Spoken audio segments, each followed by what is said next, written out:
Well, let me wish you a very, very good evening, a very warm welcome to another Sharks new player announcement. And it's a biggie, an absolute biggie. Last week, we spoke and announced Mike Tuck as the first new signing. And then I'm afraid we had some technical problems. Not quite sure what happened. Mike Tuck was okay. Yeah, anyway. So apologies for that. Let's hope we don't have any problems this week. Just to introduce myself for people who don't know me, been around basketball for about 4.5 decades or something. Very difficult because I'm only 25, but there you go. I started off around Manchester, obviously, and then went out to different areas. Furthest I ever worked was probably Edinburgh, which I mentioned last week. But I've worked for many of the teams as one-offs. Last season, for instance, did some games for Bristol. That's a heck of a drive, but great venue and really nice people. Now, how do I get into our second announcement? This guy came in about 4 years ago and was impressive from the word go. I think the best way to introduce this player is to do this.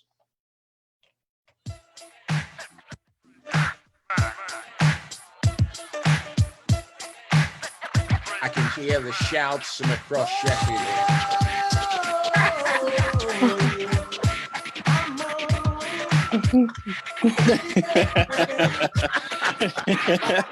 It's the return of the Mac.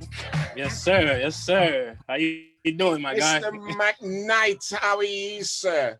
I'm good. I'm good. Staying home and staying safe out here in Texas. How about you? How about you, my man? Well, we're all good, you know, hanging in there. I'm like you, staying at home. Go out to do my Sunday breakfast show, come home and do nothing till the next Sunday breakfast show. It's kind of tough, but better to be safe than sorry. Absolutely. Health is wealth. Absolutely. So you're back. Yes, sir. Can I start off with an interesting question? Yes, sir. Go ahead. I'm going to get a full season from you this time.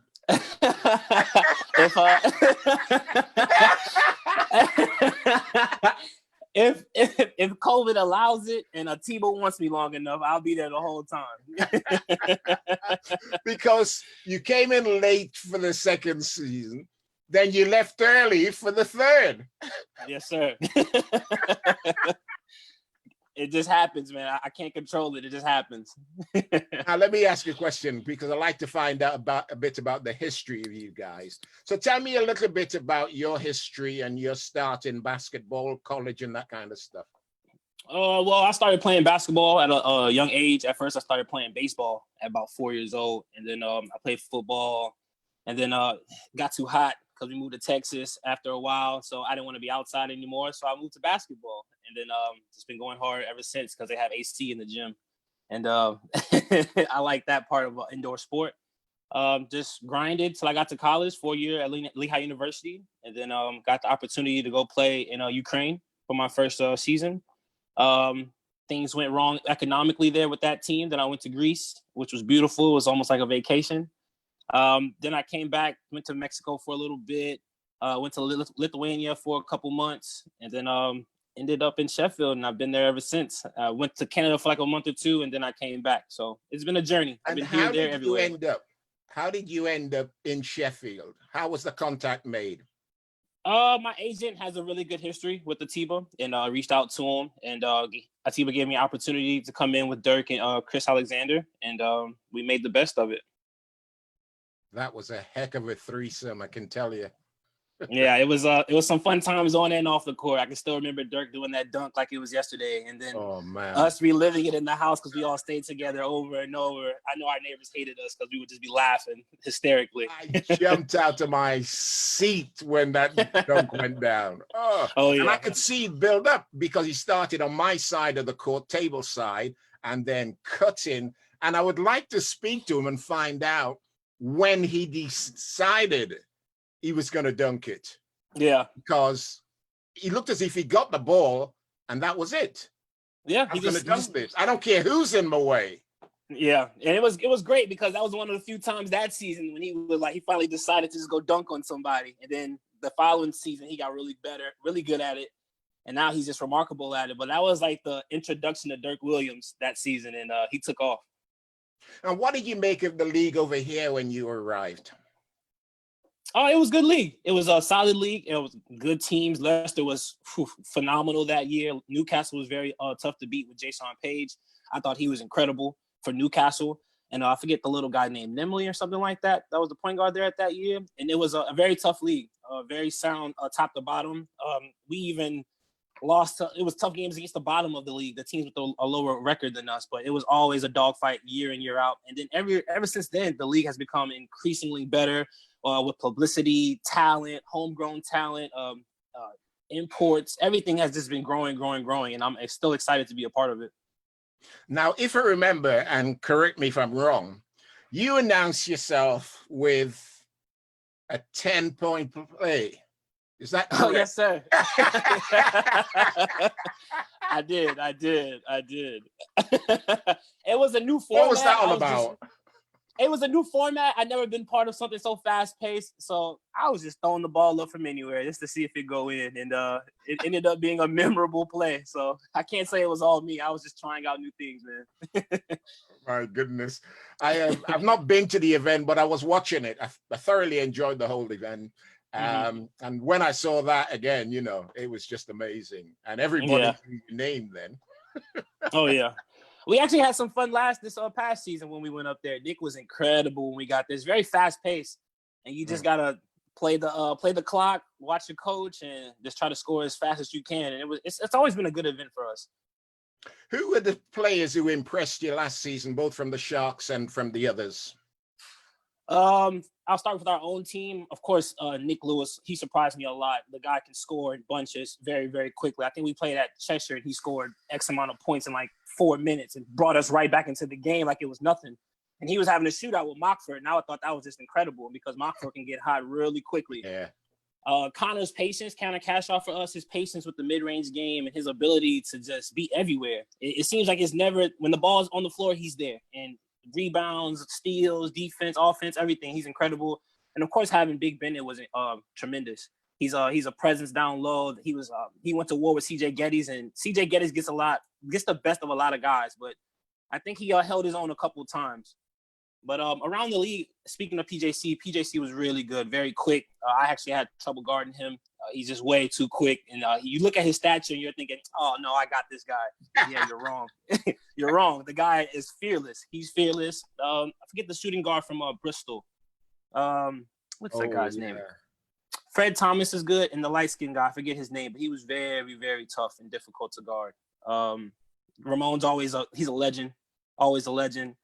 I enjoy the Leicester battles. That coach over there is incredible. He gets those guys in the right position to win. And one of my ex-teammates plays over there, Jesse Chuku. He's really good. I think their point guard there last year was good. Cartwright, I think is his last name. But it's talent all around. I can go top to bottom, man. You're going to get sick of me. It's going to be long-winded answers. But I have respect for everybody, every team, and especially the point guard battles. I look forward to them all the time. And how about your performance as a player? Are you happy with the way you delivered? Just this past season or all seasons? This past season was good. I keep improving, which I like to see. The hard work is paying off. My jump shot got a little bit better. I was able to be more consistent as a player altogether from game to game, month to month.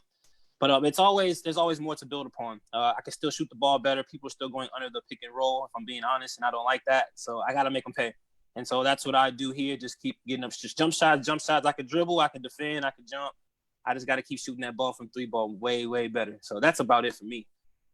I apologize, by the way, because I should have mentioned this the moment I saw you. I take it that's the only clean T-shirt you had, is it?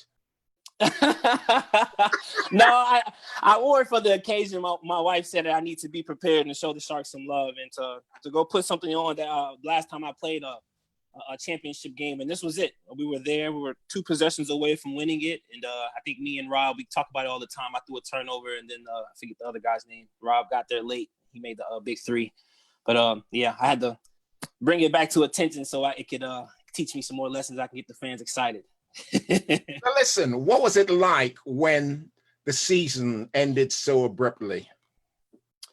I remember like it was yesterday. We were contemplating. We were at practice the day before the Worcester game, and we were like, "Are we gonna play? What's going on here?" Guys were looking at their phone all the time. We weren't really focused, and we went down there, got our tails whooped, but we weren't focused. We weren't in it. We were just worried about health and our families and things like that. And then it just at first it started off as a tweet or a video or CNN said this, and then like it just started picking up steam, and we were all looking around like, man, I'm not trying to be stuck here, man. Let's what we're gonna do, And I have my family with me, my wife and my kid. So I was like, man, especially can we get some decisions made quickly because I don't want to get stuck. And it was just like a whirlwind, man. We were asking questions, and then the next day they were all answered, and we were on the flight back home. And like I saw CJ Geddes in the airport, and this guy and that guy, and it wasn't just the Sharks; it was everybody around the league. We were all getting the heck out of Dodge. You know what I mean? So. It was crazy. It happened so fast, and to say that we're still in this whole madness is it's crazy. And how is it for you guys over there? Because I watch CNN, so I get a sense of what's happening in the US. How do you see it? I'm in Texas, so it's a little bit different here in Texas. I think from state to state, it goes it varies. But my state isn't doing too good. And especially in Houston, the numbers keep rising, and the deaths and the cases, and especially in my county as well, it's going through the roof. People here aren't just taking it very seriously, I would say. Some people are going against wearing a mask, something so simple, but they don't want to do it. The way I take it is that we call it the land of the free, and you're trying to put restrictions on free people. It's probably not going to work. So I think people are being a little hard-headed or going against the grain. So I don't see this increase of number thing stopping anytime soon, but it's tough for me because they put this stay-at-home order in, so I can't go to the gym. I can't go do this and do that. If I do, I'm putting my whole family at risk by coming back with germs or something like that. But they're taking precautions. It's just for people to listen and apply them. And are you getting any kind of sense when we're going to restart? What's the NBA at the moment, for instance?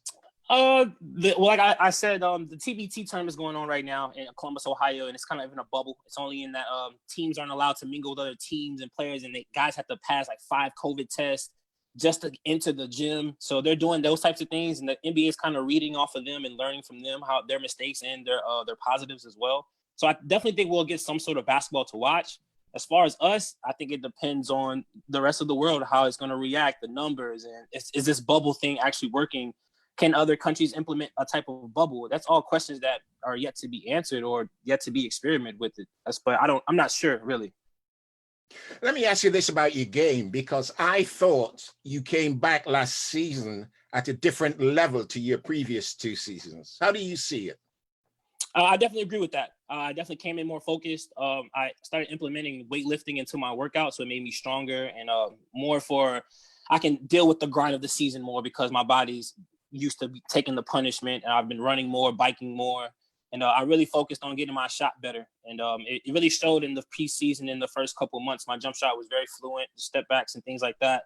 And then I kind of hit a wall come to my usual wall come the holiday time because I start to get homesick. But yeah, I mean, I was really proud of myself for coming in with a strong initial pace, and I was being great leader, good co-captain Tuck, and I really came in strong. I kind of fell off a little bit, and then right when we were about to pick it right back up, the season got cut short. So hopefully I can be consistent for a whole 9 months. You mentioned the legend there, Mike Tuck. What's it like playing with him? It's a joy. It's a joy. The guy is he should actually put captain in his middle name because he's just a living, breathing captain, like on the court, off the court. Anything you have a problem with, like he's like, I know Marco says Sheffield is his city, but man, Tuck has a strong case as well. Like anything you need, if you want to go get food or this or that, he's always organizing things for us. If Atiba goes crazy on us and we're like, man, what's going on? Tuck has the answer for us. If Miss Sarah yells at us, Tuck has the answer. If it's anything, Tuck has the answer for us. And that's just so wonderful when you come to a foreign country and there's a guy like that having your back. Man, it makes those 9 months much easier. So when it eventually restarts, are you looking forward to it? Are you scared of it or what? I'm looking forward to competing. I'm never scared to compete and take a risk to go play basketball. I'm scared for my family. I don't want to leave them again, but I think it's probably best to be safe health-wise. But I'm not the greatest when I'm apart from them. You know, I need my backbone and my support system. But I'm excited, and I think that we have unfinished business because we started off strong, then we hit a wall, but then we started to figure it out again. And hopefully we can get some guys back. I know it's unfamiliar times, and I hope that guys come back to a familiar situation, and a great situation, great family club that will look out for you. And hopefully those guys come back because I know a lot of the good teams in this league, they have continuous, like the same people every year, like the Manchester guys, the Newcastle guys, those same guys, you know who's going to be on the roster. Drew Lass is going to be on the roster. Ramon Fletcher's going to be on the roster. Defoe's going to be on the roster. Okay, you go to Leicester. The same guys on those rosters, and there's no secret why those guys are so successful. So hopefully we can get some of that going with the Sharks. Well, Mackey McKnight, you're the second one of these I've done, and I have to say, when I saw the name, I was delighted to hear that you were coming back. It's been absolutely fabulous having you over here. I think you set some nice standards for the team last season. And if you could bring that back whenever we restart, I think the Sharks family is going to absolutely love you again. Say a word about the fans before we go. Oh, I love them. I love them. Go all the way to Crazy Dawn and her loud voice. I know you hear her right behind you all the time in the stands. But they're second to none. They bring me gifts, cookies, food. I see them out in the city. They're always very polite. But they ride hard for Sheffield. They really ride for us, and it's amazing. I couldn't ask for more. They're always sending me DMs, and we're always in constant communication. It's not just like the little thing they just show up to the games and that's it. No, man, it's on the court, off the court, and I feel like I'm gonna be a Shark for life. Mackey, we're looking back to welcoming you here to the city. And let's hope we have a successful season next time. Thanks very much. God bless. Yes, sir. God bless. You have a good one.